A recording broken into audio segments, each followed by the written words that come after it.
I'm pretty sure I first met Jen, I think it was 29 years ago in San Francisco at Infocom in 1996. We'd both just finished our PhDs. Jen was at Michigan and I was at Berkeley. Jen was presenting a paper titled Hardware Efficient Fair Queuing Architectures for High-Speed Networks. I was actually already a dyed-in-the-wool hardware weenie. And by 1996, it was pretty clear that the internet research community was moving away from hardware and EE and towards computer science and computer systems and software. And as a new assistant prof, I was already getting a bit lonely as an internet hardware person, even back then. Infocom was good, but it was starting to be eclipsed by SIGCOMM even then as the best networking research venue. And SIGCOMM was already a bit kind of cliquey and full of itself, to be honest, even back then. But there in San Francisco, at Infocom, was Jen, a super articulate, fast-talking internet hardware weenie just like me. Here was someone talking about different hardware implementations of fair queuing. I had instant respect and kinship, and we've been friends and colleagues ever since. So I'm going to start by asking her about her background and then see if we can understand how this shaped her career path and her choices and the ups and downs along the way, as well as how she sees the world of networking systems today. I think that will be interesting to all of us. One thing I think you're going to notice about Jen very quickly is that she thinks fast, she thinks on her feet, and she's always super thoughtful. Can you start by telling us a little bit about you, your origin story? Yeah, so my father was spent his career in the Air Force as a Korean linguist. And so we moved around a lot when I was a kid. I used to joke, we always moved only halfway around the world each time we moved. So we lived in Hawaii twice, in Korea and Japan, and the DC area 4 times. So I consider the DC area home, but we sort of were back and forth quite a bit when I was a kid. My mom, because of all the moving, was a stay-at-home mom until I was in late high school, and then she started working as a college counselor at the local high school I went to. So she was involved in education. And I would say one thing that was noteworthy, my parents both really valued education. The moving around was challenging because I was changing schools constantly, but there was the continuity in the focus on education. And in some cases, a lot of time learning on my own, because I would arrive at a school behind in some things and ahead in other things. So there was always a certain amount of chaos with my education. So there was a lot of catching up and slowing down that went on with my education throughout the time we were moving. It was sort of right in the middle of that .com boom. And I remember Mike O'Dell, you remember this? He was saying, if you aren't scared, you don't understand. And there were all these claims that the internet was doubling every 100 days. Yep. As we all know, it turned out wasn't true at all, but which is something for us all to bear in mind in this day and age of hype about AI. We should remember that. But they were getting pretty giddy, heady, scary, and exciting times for those of us working in networking, weren't they? And you were right in the thick of the biggest networking company, right, in the world, working at AT&T Research, and what was it like? Can you give us a sense of the excitement, the fear, the sense of responsibility to society for this new incredible technology? Yeah, I mean, what was particularly exciting, I kind of hinted at it earlier, was just interacting with practitioners who are really making it all work with duct tape and baling wire. I remember I spent a lot of time talking with some of the folks at AT&T who had worked on the telephony network, and they would say things like, well, how do you know if you get the topology and the traffic matrix for the network, how is the routing going to work? And they would ask these well-posed questions, and I'd be like, golly, that's a good question. And we don't think about it that way. Like, we just have these protocols and they do their thing. This kind of works. And it was, so for me, it was kind of sobering that I remember some of them would say, Jen, we're betting the company on this. And what do you mean it's dropping packets? Like, you should never drop a packet. Like, what? And I think in some ways this sort of must have framed all of the interest and work that was going on at ATM, right? Because the telcos were looking at this toy cowboy internet thing and saying, come on, we need a grown-up network. Let us come in and manage and engineer it in a way that we're used to doing.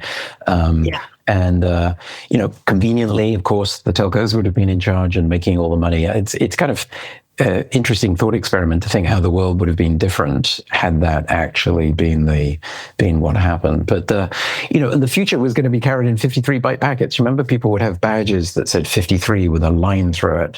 So this is something that they didn't agree with. Can you capture for us the main arguments that were being made for or against ATM at that time in that context? Because it was, no one knew whether, I think we probably all assumed it was going to be the dominant network technology, and how that debate in particular was playing out inside AT&T. So for me, ATM was kind of the gateway drug from parallel computing hardware to what later became internet routing hardware for me. So at first it was just like, oh, that's a good segue for me. And I think a lot of it was based on a number of assumptions. One is, hey, the packets need to be really small because we can't tolerate the sort of delay that comes from large packets getting ahead of a time-sensitive voice packet, for example. So some of it was an assumption that the multiplexing had to take place on a super small time scale because of latency. Not really true, but I think there was a perception at the time we would need echo cancellation equipment for voice if we didn't. It's funny to think of it now, right? But there was worry we'd need nationwide echo cancellation equipment if we didn't have ATM. That's right. Some of it was that the packets had to be parsable really easily at high speed. That's why the header formats had to be fixed and simple and not hierarchical addressing, and because somehow hardware wouldn't be able to process at speeds. Again, not accurate. And some of it was this mindset, gee, we need to be able to manage the network. We need to be able to know what resources we need. We need to know what performance we're going to offer and be able to have a kind of top-down way of reasoning about it. And the internet was so not that. Yeah, I think those of us outside of the telcos rather assumed that the telcos were populated by people in suits who were sort of counting the numbers and sort of saying, well, if this happens, we're going to lose all of this money. And that somehow you were all kind of told inside the telcos that you must speak this language, otherwise we're all going to go bankrupt. My guess is that the techie people were not thinking like that at all inside AT&T, but there was a certain mindset that just came from years and years of experience of building networks a particular way that worked, because telco networks had to work by law. And so, it sort of framed the conversation. So it set up these sort of opposing viewpoints between the telcos and the internet folks who were considered the crazy revolutionary. So there's so many meetings I was at early at AT&T where someone from the sort of bellhead side of the company, if you will, would say, well, there are 5 things that matter: reliability, time to market, and cost. And if you can't do all 5, just do the first 3. And that mindset was really there. And of course, the internet is just the opposite. Of course. Yeah. Of this. It was just such a deeply embedded mantra. And I think a lot of my time at AT&T was, and I'm making fun of the bellheads, but at the same time, a lot of my own work was taking the good things about, needing to think rigorously about management of resources, or, needing to think about the control plane of a network. So Absolutely. a lot of my work, taking trying to distill what I thought were actually good lessons from the telecom network, and to figure out which ones were not applicable to the internet. It was, there's subtlety there. And I certainly made mistakes along the way in how to think about it. But I do think being there at that time and witnessing that culture clash was quite informative to me. So I tried to take what I thought was good and leave what I thought wasn't.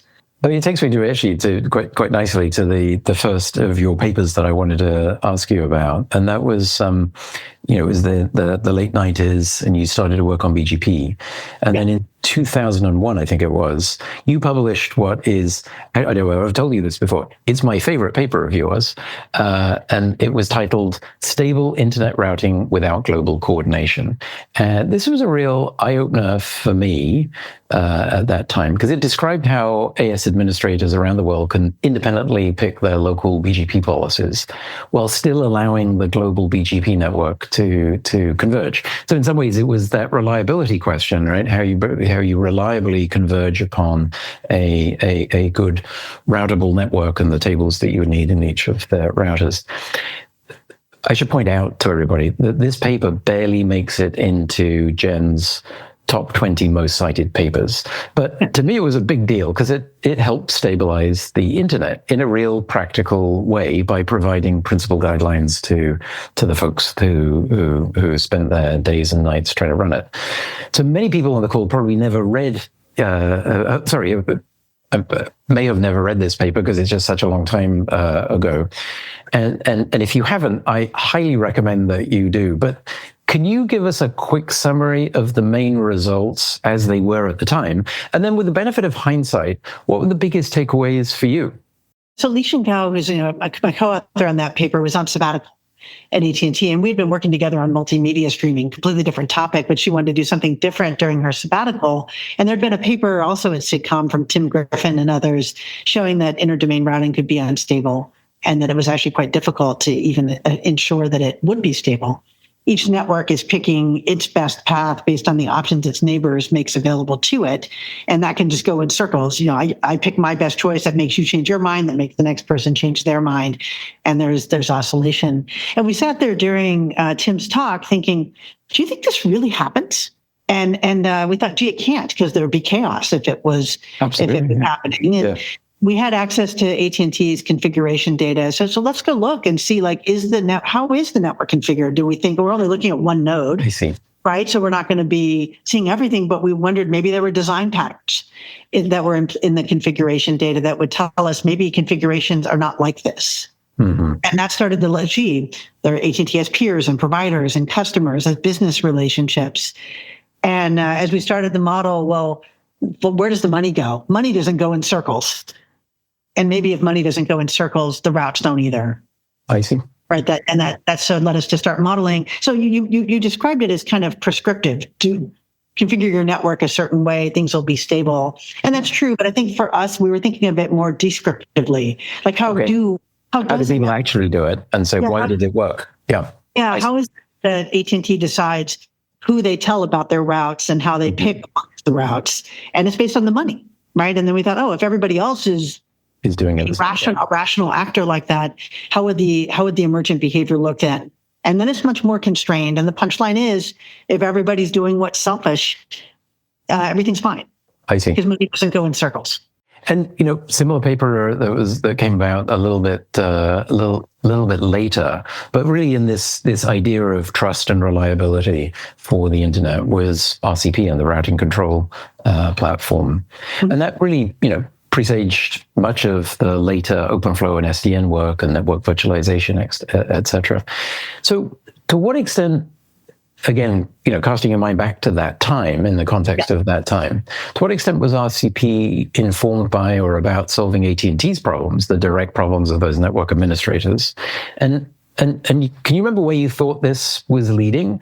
Because with the benefit of hindsight, it was so prescient with what came later to do with ossification and all the ideas leading through, clean slate thinking for the internet. Do you and your team think at the time that it was going to define how AT&T's future network was going to be built, or was it really a research contribution to this sort of budding idea of change of control? At the time, it was very focused on AT&T's problems, and we had been taking, the network protocols AT&T runs and kind of imposing management on top, tweaking configuration of BGP or of intra-domain routing protocols like OSPF, and it was so frustrating. I mean, we were developing these tools that were reverse engineering how the protocols worked and inverting them so that we could tell them how to be configured so that they compute the right answer. So, there was a lot of unnatural acts being done to coax the network into doing achieving a high level goal that we had for the network. And after a while, we're like, golly, the software base that we're accumulating, we've got this huge software base on the router, and we're creating another one to reverse engineer and control it.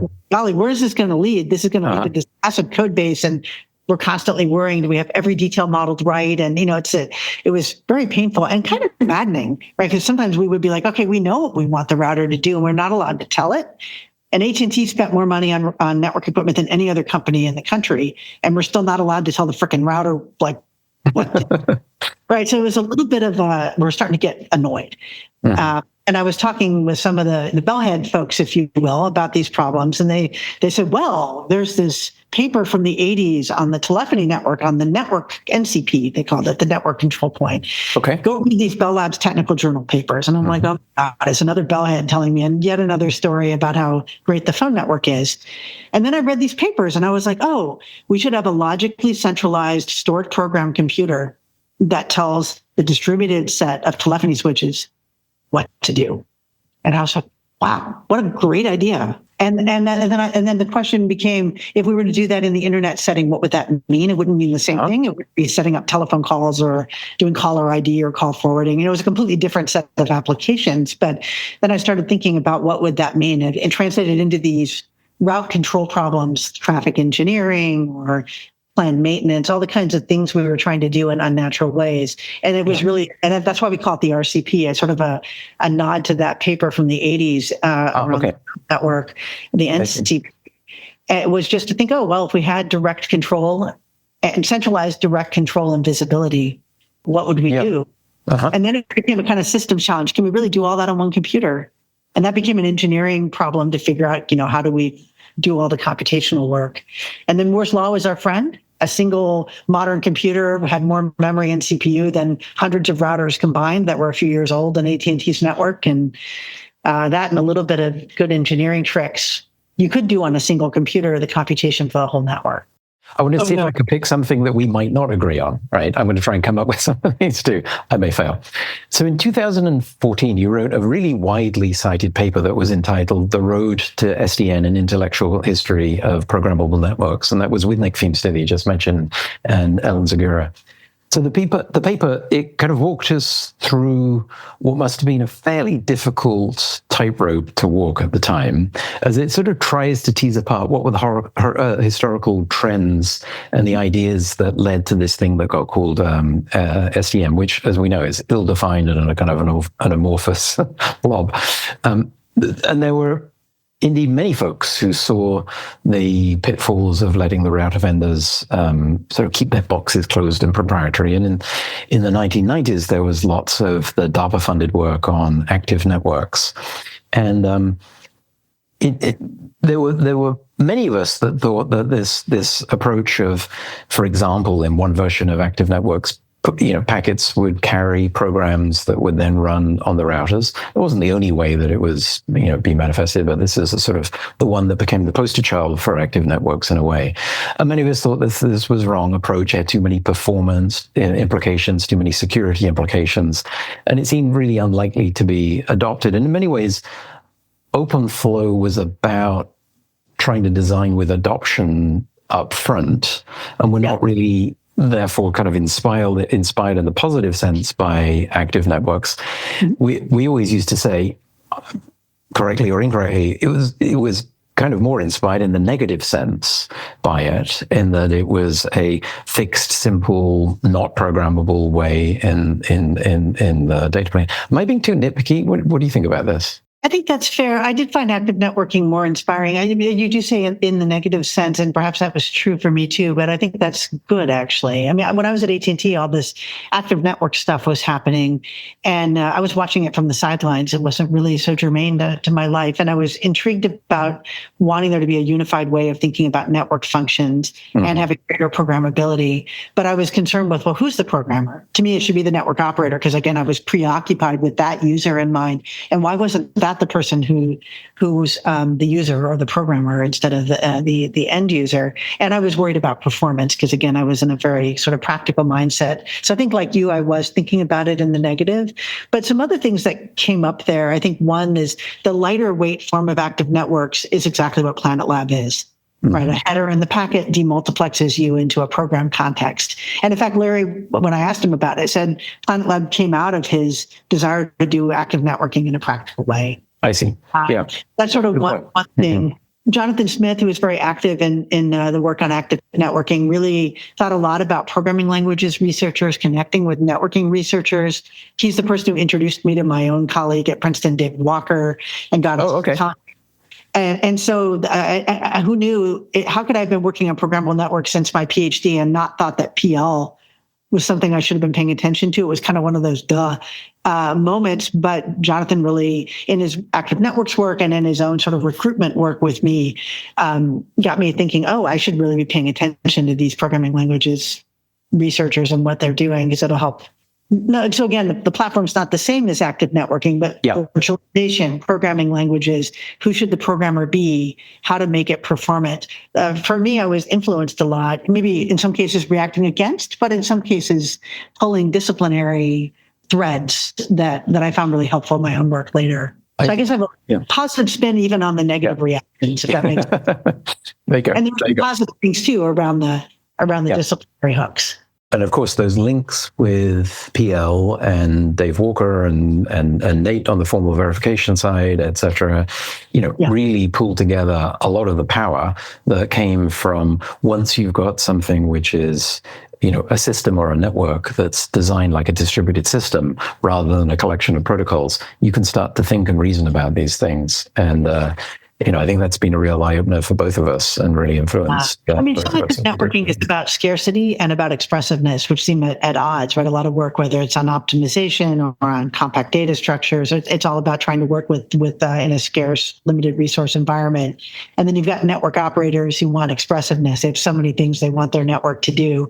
And finding this sort of connection between the resource scarcity and managing resource scarcity and managing the desire for expressiveness and getting it just right. I found collaborating with optimization and algorithms people on one side and PL and verification on the other. That's defined my time at Princeton, are those sort of pair of connections with other fields that I didn't realize were so important earlier in my career. I've had the great pleasure to witness some of your really legendary mentoring skills, particularly for women who are studying for their PhDs in networking or any area of computer systems. Several of my own female PhD students have reported that they wrote to you to ask questions. They didn't even know they were doing this about all sorts of things. You replied almost always the same day at length, no matter what the topic. You write lengthy recommendations for people, and you contribute ideas to what they should be doing, always encouraging and always pointing them towards new opportunities.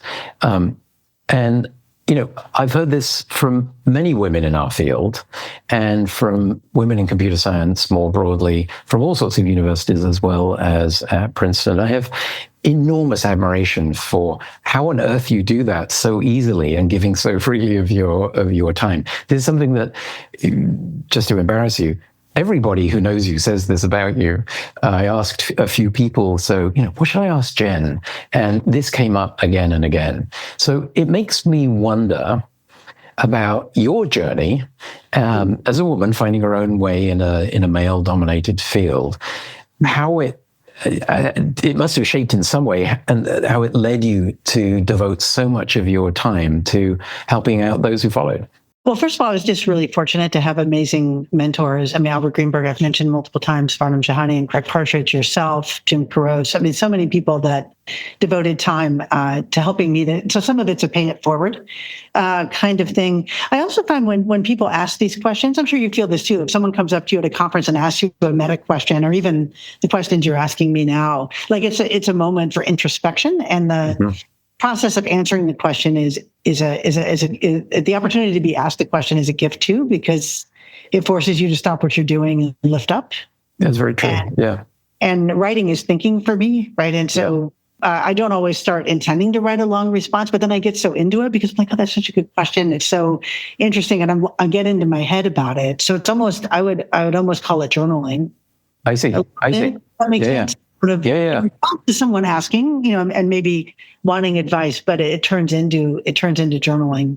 You also have the benefit that you type really fast. I've watched you type. A little secret. I was a Kelly girl for a summer. Oh wait. I don't know if you know Kelly girls were this stuff now, but they're this typing crew, and I had a summer job as a clerk doing clerical work, and government memos were written in WordStar in the late 80s, which was the editor used for Turbo Pascal.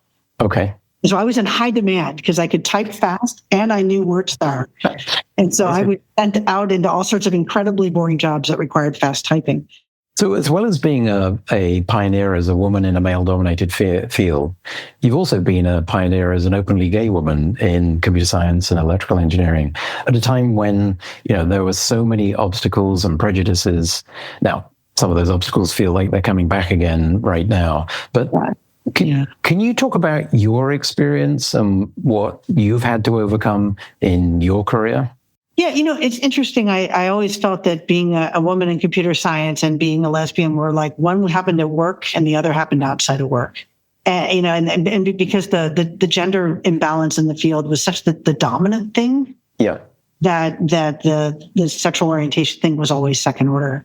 And I think especially in the early part of my career and my early part of my personal life, I was more compartmentalized and, the work and non-work. And I think one of the joys of caring less what other people think is you don't feel the need to compartmentalize your personal life from your professional life as much. And then you get to know people better and everything's a lot more fun.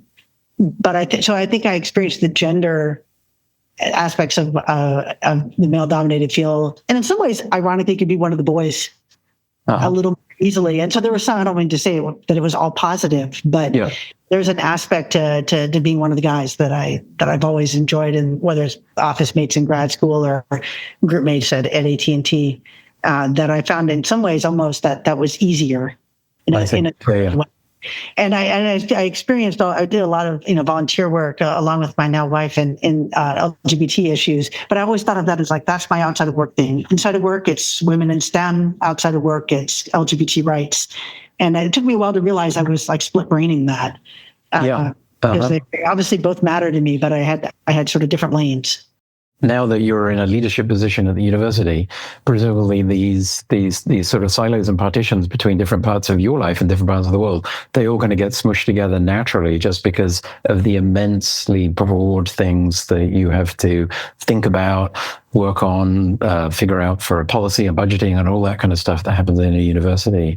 Yeah. And when I talk to LGBT groups, I talk about compartmentalization, right? That's often a coping skill.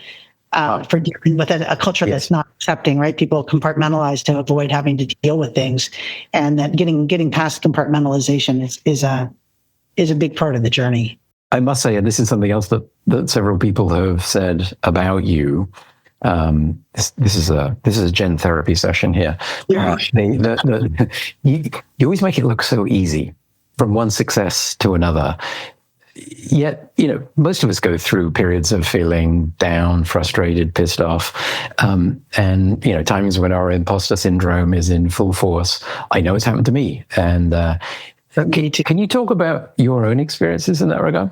I mean, I've hinted at a few of them during earlier parts of the conversation. I think I thought my PhD research was on the wrong problem, right? So I had a lot of I didn't have good judgment in picking problems, right? That was sort of one.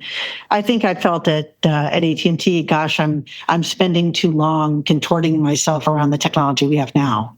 I mean, you talked one thing I really admire about your work is you don't mind picking problems the industry hates right now, right? And I think that I think I've gradually gotten there, but that wasn't where I was. I remember when I first started working on this programming languages stuff with Nate and Dave. I remember someone in industry saying, well, Jen doesn't normally do things that aren't sensible. So this stuff seems crazy, but it must not be. Not sensible.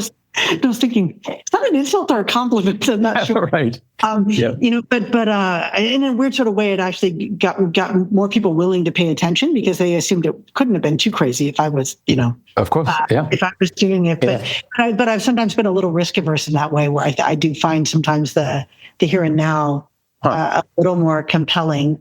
So that's a place where sometimes am I taking enough risk? That's another. I think a third is that I work a lot with other people who are experts in wielding a particular disciplinary hammer, whether it's programming languages or verification or algorithms. I'm very rarely the expert on anything that my papers are about. If you look concretely for what is the key disciplinary hammer. So sometimes I wonder, maybe I need a hammer. I've witnessed some collaborations that in a good collaboration, everyone feels like that. Yes. Because everyone is learning from someone else and everyone's in awe of what so obviously comes easily to everybody else because that's their discipline and their field. But they're actually usually thinking about us too, I hope. That's a good maybe I'm a freeloader. I don't know. Yeah. So I think when I have imposter syndrome, it's like I'm bringing a lot of people together, but am I actually doing something that's technically deep, right? So sometimes is there technical depth in what I'm doing or not? And then sometimes I think, well, it doesn't matter if the work comes out well. It's not important, actually. I think the great thing about a conversation like this is that it becomes a bit of a surprise to people that someone for whom has had great success has all of these questionings of what they do. You heard it first here. Jen just said that she felt that she was risk averse. We don't think that about your papers, but your questioning, and that questioning, I think, serves a great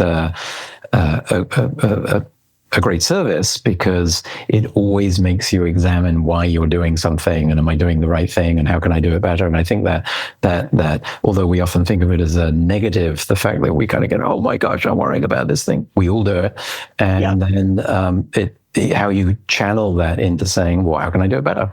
Yeah, I think, I told my grad students often, the key is to fall in love with your work, but not so much that you're afraid to criticize it, and yet not be paralyzed by the criticism, right? It's a delicate balance, right? Where you need to be harsh and receive harsh criticism from others, reviewer, PE, or your advisor or whatever, and often from yourself, and yet still keep going, and yet also not be so in love with your work that you don't accept any of the criticism.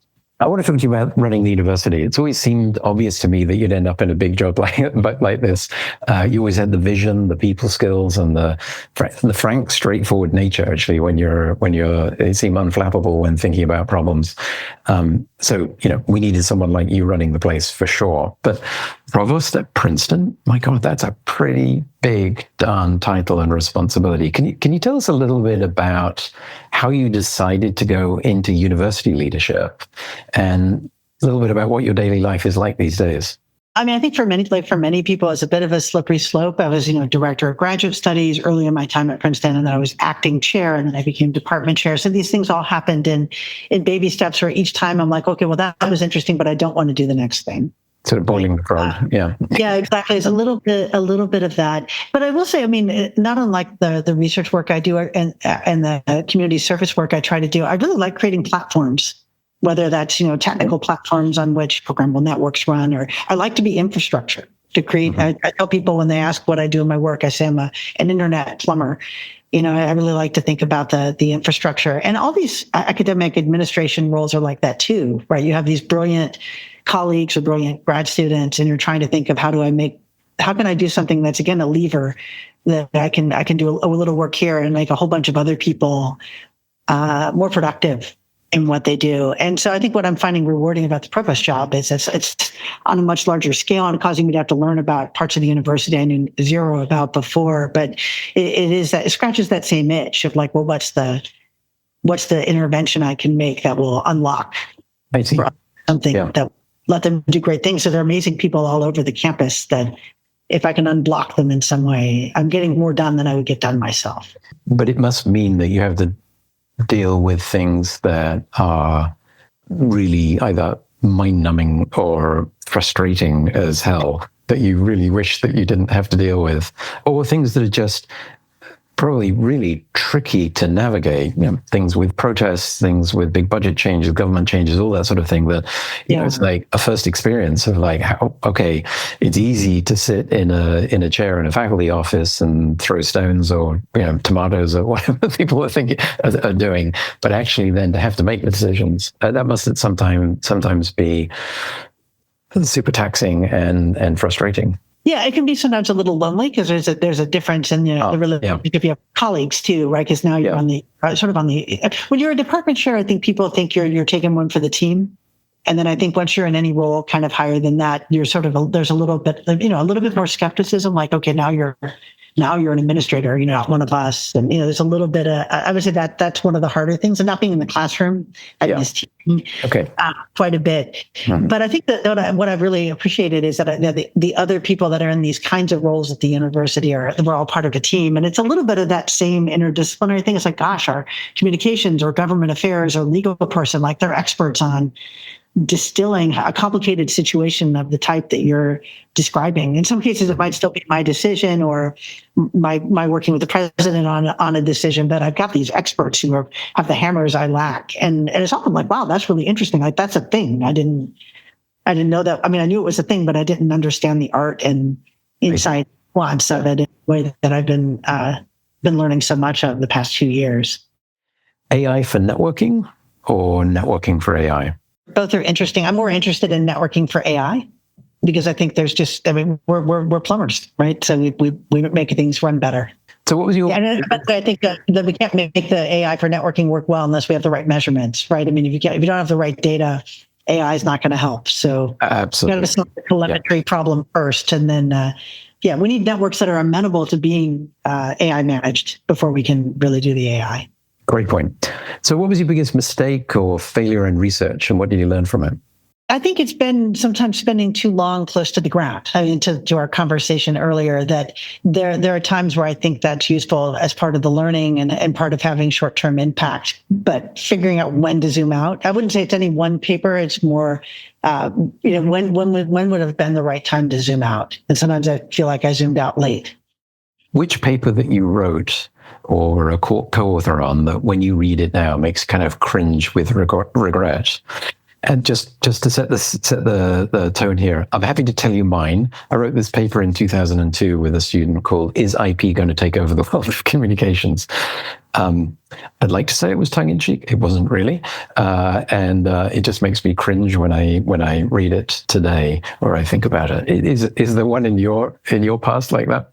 It's, again, I think this set of papers that maybe were a little close to the ground. There's a paper that I wrote with a number of people when Hui was on sabbatical, looking at if you take the forwarding policies in a bunch of network devices and compose them together, like what is the network doing? But we didn't have like an open flow-like clean model of what the data plane is.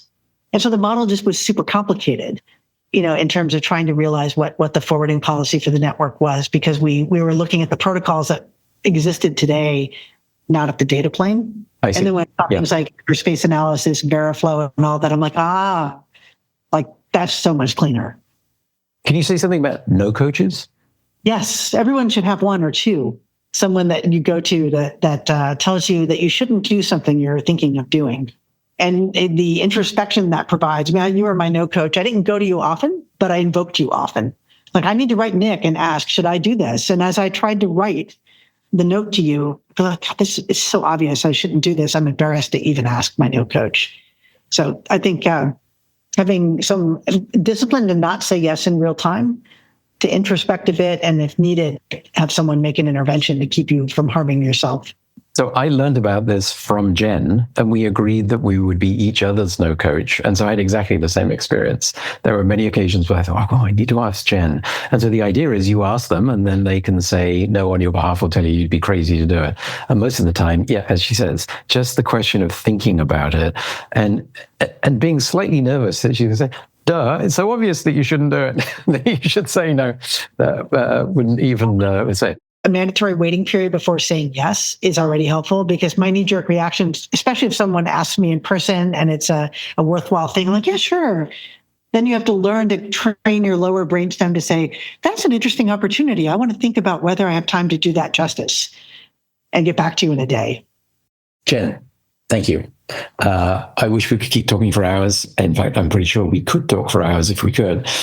I hope that even though you're now a big muckety-muck with a great big Vancouver job, that you're going to continue to do networking research and stay in touch with us. And but finally, is there anything else you want to add before we finish up? No, I think thank you. This has been a blast. I've really enjoyed it. Me too. Really enjoyed it. Thank you so much, Jen.